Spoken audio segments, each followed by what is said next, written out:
How we do, guys? The first one, it could theoretically be SN1 or SN2 after you protonate the OH to make it a better leaving group. I gave you some information. Since the mass spec shows a significant N+2 peak, it means there's chlorine in the product. Well, that actually means it's a substitution rather than elimination. Because we could theoretically eliminate here, and we'll be doing more elimination going forward. But then down here, the reaction rate is increased if we include more nucleophile, like sodium chloride. So this nucleophile must be involved in the rate determining step. It must be SN2. Since it's SN2, we're going to get inversion here. So we protonate, and then the Cl- comes in and kicks off the water in an SN2 inserted backside attack. We should get inversion, right? How we do? Number two, sodium is going to make the alkoxide. Oxide with the alkyl group, alkoxide, yeah. That's just a radical reaction. Basically, it makes the anion. Then we can, this is a good nucleophile. We got a carbon with a leaving group. It's going to be another SN2. And at this carbon with the deuterium, we're going to get inversion. That's R. This is going to be S here. There's no change here. There's no chemistry taking place here, so there's no change here. How we do? SN2, no?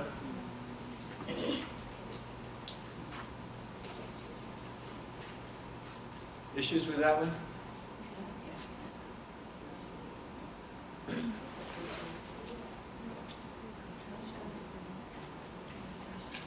Good old Williamson ether synthesis. Remove the proton and do an SN2, right?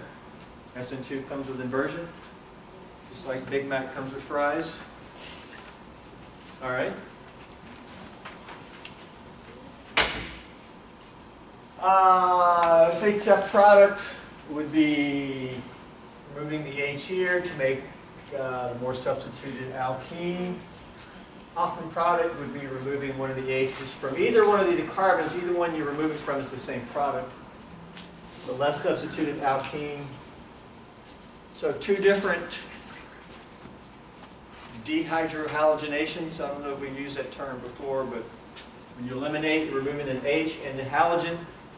Dehydrohalogenation. That's the elimination. How we do? JSF and Hoffman. Which H did you take?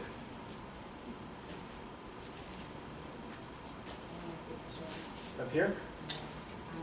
Well, we take a beta hydrogen. This is the alpha carbon. Take a beta hydrogen. That's beta, beta, or beta. These are identical. They both give the same Hoffman product. Taking this H, putting double bond here between the alpha carbon and beta carbon, double bond here, gives this one.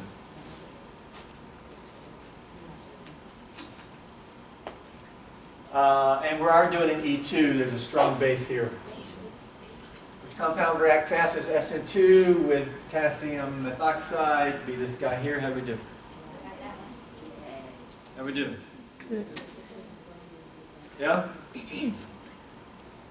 Anybody choose a different one? Everybody got that one right? Mm-hmm. Nobody chose a different one. Okay, which one did you choose? The tertiary. This here? Yeah. You don't do SN2 with leaving groups on tertiary carbon. Right? No SN2. That means it's going to be quite slow. It's going to be so slow it ain't going to go. Other one?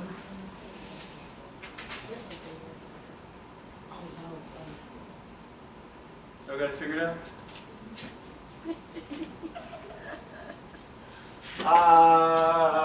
DOH has left the building. We better protonate it to make it a better leaving group. Do we have a strong acid?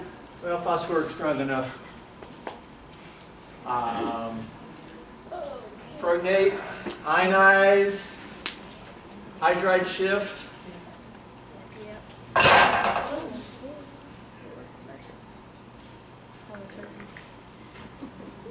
Resonance and nucleophile attacks carbocation. Yeah? All there. All we didn't have was maybe an internal, Is a methyl shift considered Is what? resonance? do it? Is a methyl shift considered resonance? No. It's a different, two different intermediates. You broke a sigma bond. Right. You break sigma bonds, you're not doing resonance. You just had a resonance arrow in between those two intermediates. I didn't know if that was, In between what two intermediates? maybe I mislooked at that. The only resonance arrow I had was right here, right? Right. This is resonance. The old windshield wipers, Oh, okay. that's resonance. Yep, I'm sorry. Resonance stabilized, just like we saw with diene reactions. Yes, I misspoke, sorry. Okay, that'll be posted upstairs. What did I say? That voice said, that voice said. 6:45 for me. Lab this week is the next installment of the James Bond series, a double E2 elimination. The starting material has not one leaving group, but two. Two leaving groups. Twice the fun. Any questions about that at this point?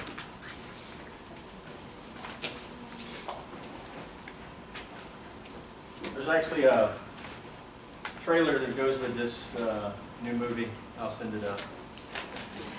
Will we do our checkout as well on Friday? Yeah, it has to reflux for, I think, 30 minutes. While it's refluxing, you can clean your drawer up and start checking out.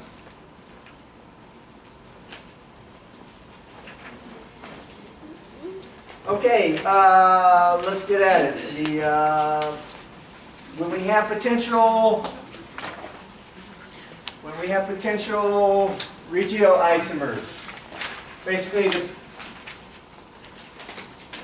starting material at the top can only dehydrohalogenate one way, and there's only one possible product. Here, there's three possible products. Because we have two different beta hydrogens, we can eliminate over here, over here. Over here would be called the Zaitsev product. Over here would be called the Hoffman. There's Zaitsev. No. Here's Zaitsev, here's Hoffman. But the Zaitsev actually has stereoisomers.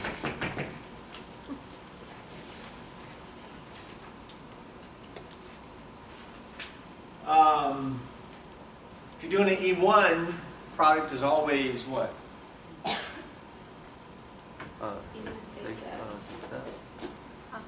Do E1. Yes, it's always Zaitsev, which is what? The thermodynamic product, which is what? The most stable product. You do E1, you always get the most stable product. Right? What's the most stable product of these three? E. This one. Not only is it more substituted, but between the stereoisomers, it's E. That is, the bigger groups are anti. Just like if it could rotate, we would have syn or anti. Well, just like the same thing in alkenes, right? It's fixed, but would you rather be fixed anti or syn? You'd rather be fixed anti. It's better. Okay. E2 can vary though. E1 always, boom, easy. E2 can vary. It depends on, first thing, it depends on this base. First off, you always tend to want to get the Zaitsev because it's the most stable product. With a small base like hydroxide, you can get the Zaitsev product. Because if you look at it, the H that's being removed to give the Zaitsev product is actually more crowded than the other H. This one is in between these two methyls. It's a little crowded. Small bases have no trouble taking the crowded H to give the more stable product. But if you have a bulky base, like tert-butoxide is a common bulky base. It's got these wings on it.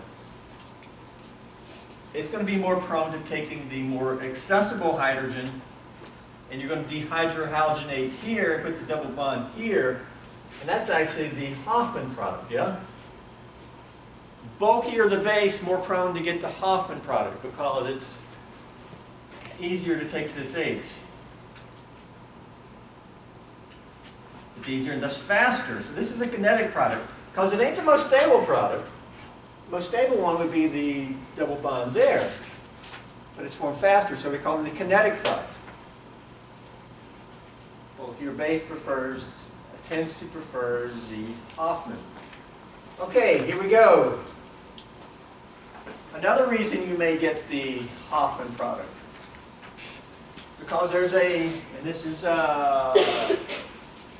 sort of involved here, there's a stereochemical requirement for the E2 elimination. And in E2 elimination, the leaving group and the beta hydrogen that's being abstracted must be coplanar to each other. They must be coplanar. With anticoplanar, which is also known as anti-periplanar, some books will call it periplanar, I tend to call it coplanar.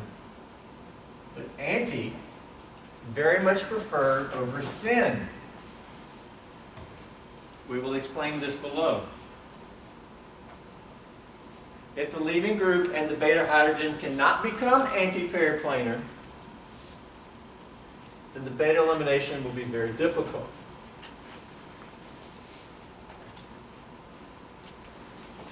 As a result, sometimes the less desirable Hoffman product is formed because the Lg and the beta hydrogen leading to that product could become anti-periplanar, while they could not do so to give the more stable Zaitsev product.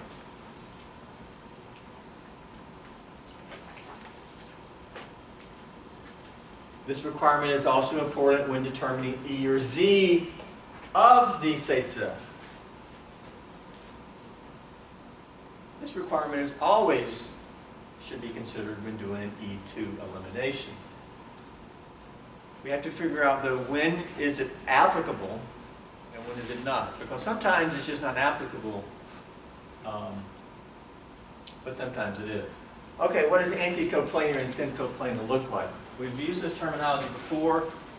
We've used Newman projections before.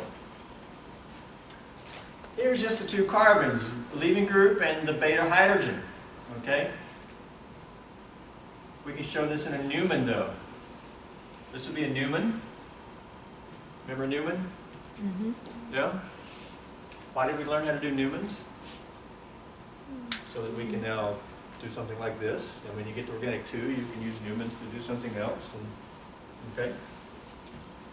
There's a carbon in the front, carbon in the back. Carbon in the front has the bromine. So this is like we're looking over here, right? Carbon on the front has a bromine going straight up. Carbon in the back, which is back behind there, has an H going straight down, right? So this is that in a Newman. I'm not showing the other two bonds on the front carbon or the other two bonds on the back carbon.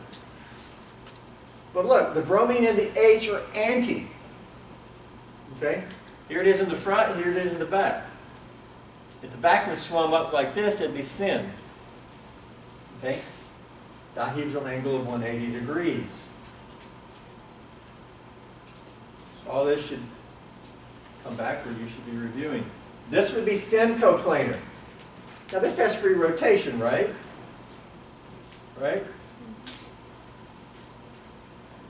Syncoplanar is just, you would draw the H up. Syncoplanar, the BR and the H would be eclipsed. Yeah? We turn the H up, yeah?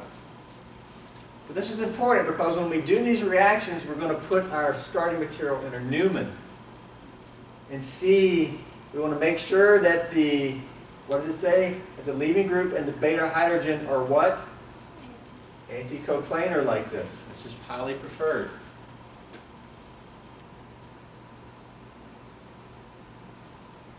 The reason it is, and I can show it to you better here than here, is when the base takes the H, these electrons right here, what do they do in it? We're doing an E2, right? These electrons come in here and that's making the double bond. But look how they're coming in. They're coming in sort of backside to this leaving group and kicking it off. That's how these electrons move in here. See, if the H was like this, and the base took the H, the electrons are they're not coming in, sort of swinging in backside. And it doesn't happen like that. It happens like this. There's a lot more discussion here about, some higher level things, but for us, that's enough. Okay, in rings, it's like a chair conformation. Why did we learn how to do chair conformations? You can do stuff like this. And when you get into organic 2, you can do stuff like that. Here's your leaving group. There's H's here, but there's also H's here, and they're really identical in symmetry.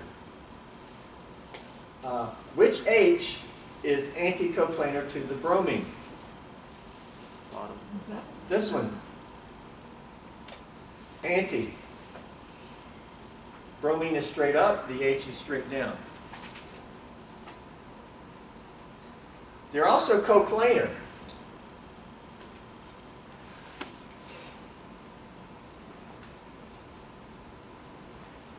That over there is coplanar too.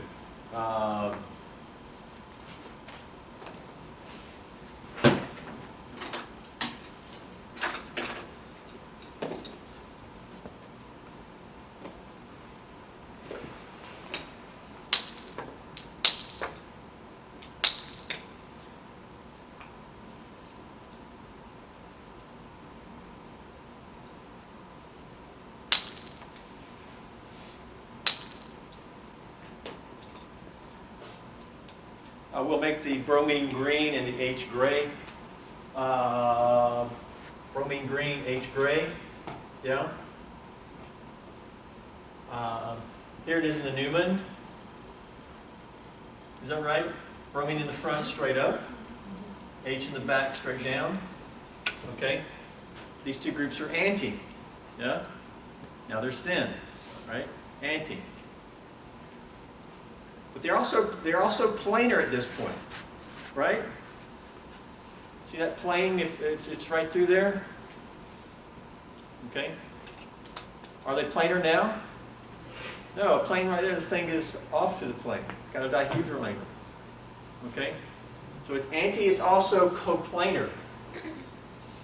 Over here, I don't have a quick ring. We can look at it. We'll be looking at it a little bit later. Those are also planar there. Okay, let's see how this applies to reactions. Have this substrate here.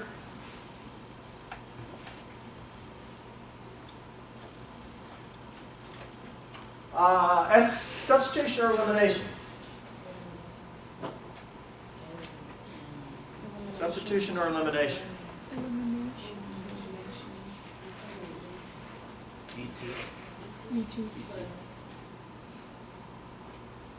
You got four mechanisms, SN1, SN2, E1, E2. E2. Why E2? Strong base. Strong base? Why not SN2? Because it's tertiary. You don't do SN2 with leaving group on tertiary carbon. No. Why not SN, so not SN2? Why not SN1? It's got a strong base. Strong base. Strong base, hydroxide. Hydroxide, so it's going to be bimolecular. You can't do SN2, so it must be E2. E2.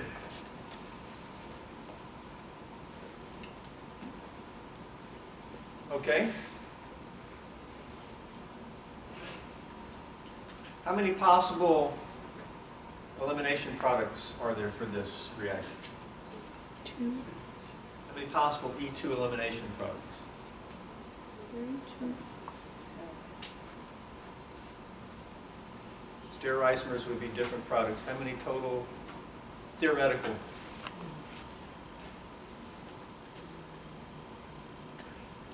How many How many beta elimination products possible?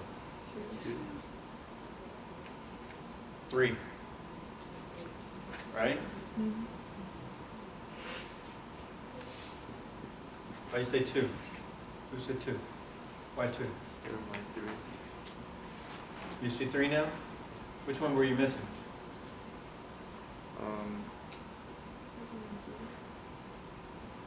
I got the easy, but and didn't see the other one. You got the E and Z here. E and Z, and then you can make another one with Let's draw them. Beta hydrogens. Got a beta hydrogen here. We'll call that one A. There's no beta hydrogen here. There's a beta hydrogen there. That one's going this way, right? That's HB.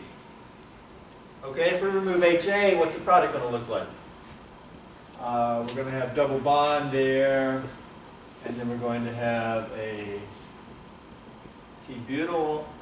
This carbon's got a T-butyl. This carbon also has a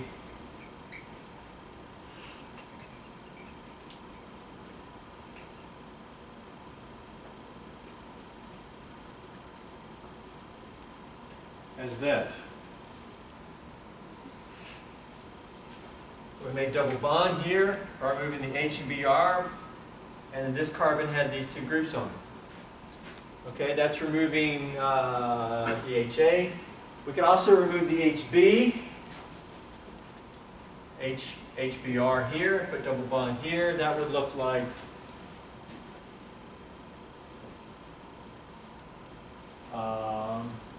methyl, and that's an ethyl. And over here we would have a methyl and a tert-butyl.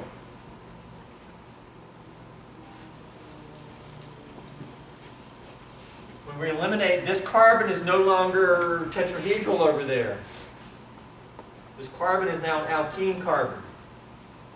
So it's no longer tetrahedral, we no longer have any dashed or bold or anything. Okay? But hold on, we have a stereoisomer. This has no stereoisomer, it's not stereogenic. This is stereogenic. We could have also have theoretically drawn the 2 methyl cis.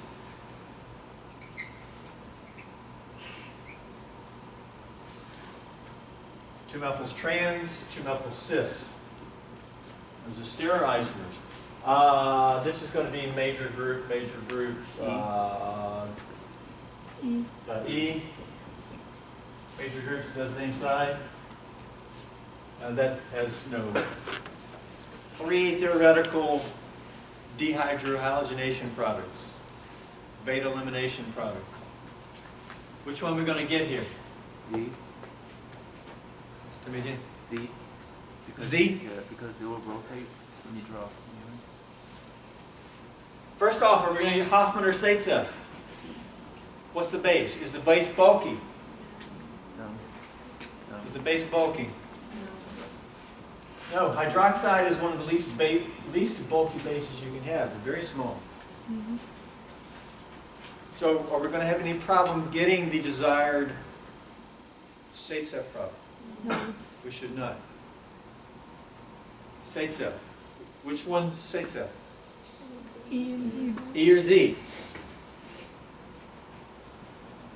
So let's get rid of this theoretical product. That one would be favored. What would make this more favored? A strong Bulky base. Bulkier the better to make this one favored. Okay, so we're going to get E or Z drawn. Which Zaitsev? Stereoisomer. The hydrogen in the leaving group must be what? Anti-coplanar. Yes. We call this one B, yeah?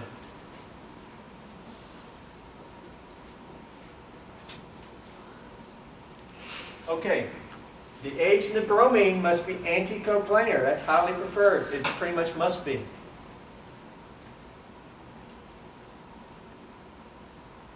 It doesn't have to be, but it's so highly preferred that That's the way it's going to go here when you got choices. Now, you may be already trying to rotate this. I suggest doing Newman. Newman. Newman. Let's draw this in a Newman. Let's draw it with this carbon in the front, that carbon in the back. The two carbons that we're looking at, they're going to become the alkene. Okay? Circle, circle, dot, dot. What's on the front carbon coming straight down? Tert-butyl. What's on the front carbon coming towards you guys? Bolded is off the board towards you. I'm over here. That methyl's towards you. Left. Methyl to the left. The bromine's going back behind the wall. That's what dash means, right? If I'm over here, behind the wall is to my right.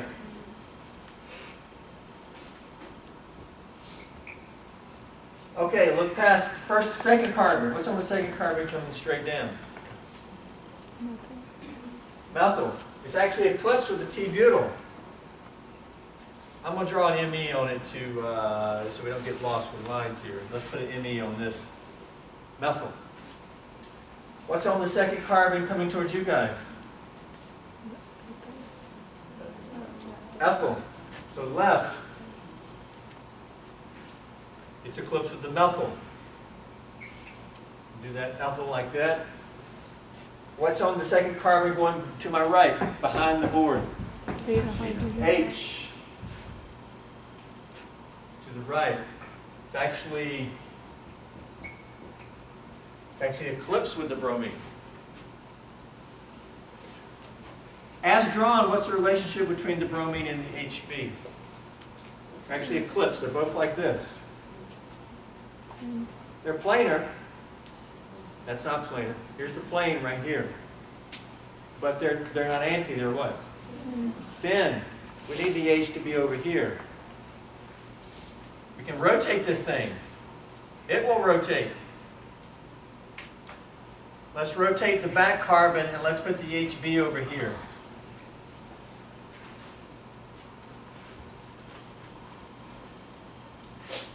I'll draw it right here with some space. Let's go ahead and get rid of this guy. About that. Front carbon we're not rotating. Bromine is still here. What's that? Methyl is still here. And what's down front? T-butyl? Okay, we want to rotate this. HB here. When it comes there, what is now here? Everything's doing 180. So we're rotating the back. So the alpha moves 180 to over here, yeah? And we have to fill that in right. Methyl, HB. We got a HB. The methyl's in the back. It should be 180. It should be up here now. Let's don't get confused between the methyl. We got one methyl on the front carbon, one methyl on the back carbon. Now look at the H and the bromine. There's the plane. See, the plane is there. But now they're anti. I like to show this plane.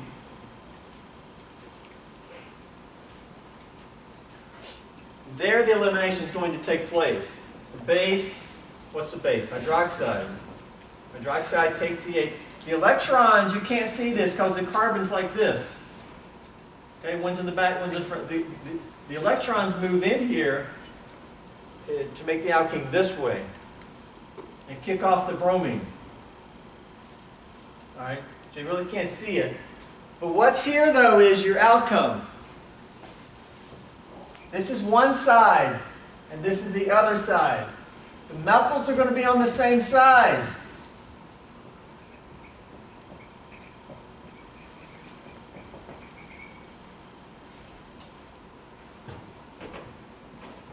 So which product do we get? Z. Yes, you get Z. The methyls are on the same side. We see that because when it eliminates from this conformation. And the elimination is concerted. That is, boom. Everything happens, one transition state. Methyls on the same side. There's your product. This is your E2 product. If this reaction was E1, which product would we get?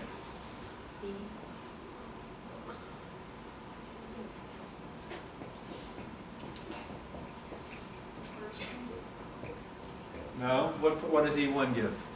Stable. E1 always gives the most stable product. See previous page. Or in italics, I think. Which of the three is the most stable product? The E, right? The E states F?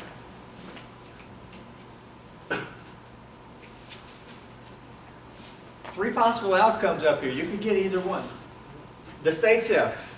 Okay? You're in control here. If you wanted the states F product, how would you do the reaction? I'm sorry, Hoffman. You want Hoffman. How would you change this to get Hoffman? We've already said it. It go to a bulkier base. Okay? If you want the Z states F, how would you do it? Just like this. What if you want the E states F? How would you do it? Use a weak base. What's the example of a weak base? I thought you said E1. Yes, E. E is the E1. How would you get that product? This doesn't give it. This gives the Z. How would you get the E? How would you do it differently? How would you modify your reaction? What if you use water? Why water? Weak base. Okay. You think this is soluble in water? Lots of hydrocarbon. Why water? What about just alcohol? That's a weak base. But that would also solubilize this. Yeah. I would not use a strong base. Just heat it in alcohol and try to get it to just ionize. You may just do no solvent at all. Look back at E1. Just heat this thing and it may do an E1 on its own. Or get it dissolved, but you don't want to include a strong base. You want weak base. That could serve as a weak base and solvent. So how would you do the reaction to get the product you want? Of the three we showed, you could get either one you wanted.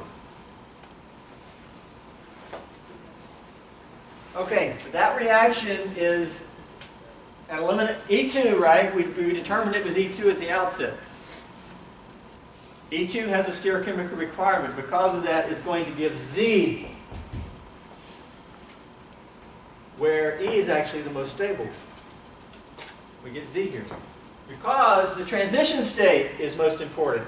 Transition state with the H and the bromine anticoplanar is most favorable.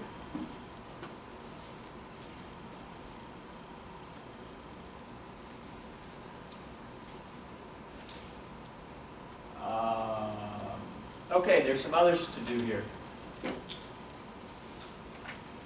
Here's one. That's isopropanol. THF, I don't know if we've seen it before, tetrahydrofuran, just a solvent. Anytime you see THF, just a solvent. What can you say about that reaction? Substitution, elimination? Can you do substitution on this leaving group? It's secondary, you can do substitution, yeah? How about the nucleophile? Weak. What can you say about it? Strong nucleophile. Does it have any sterics? Yeah. Yeah, It's got a whole bunch of sterics. Lots of wings. Very sterically hindered. What's that going to do to your substitution versus elimination? Elimination.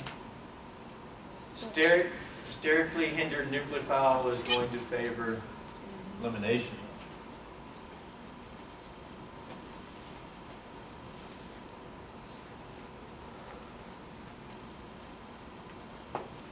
Go back to the nucleophile discussion in the other handout. We briefly mentioned that a little bit. Sterically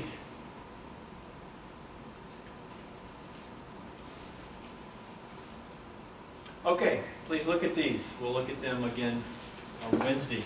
Down below, we have rings. Also has some rate. Which reaction would be faster? Take this test, please. Or take overhead. And please look ahead. We'll finish this hand up out next time. Wednesday, you'll let us know Perhaps. about our following, our. Yes, we'll talk.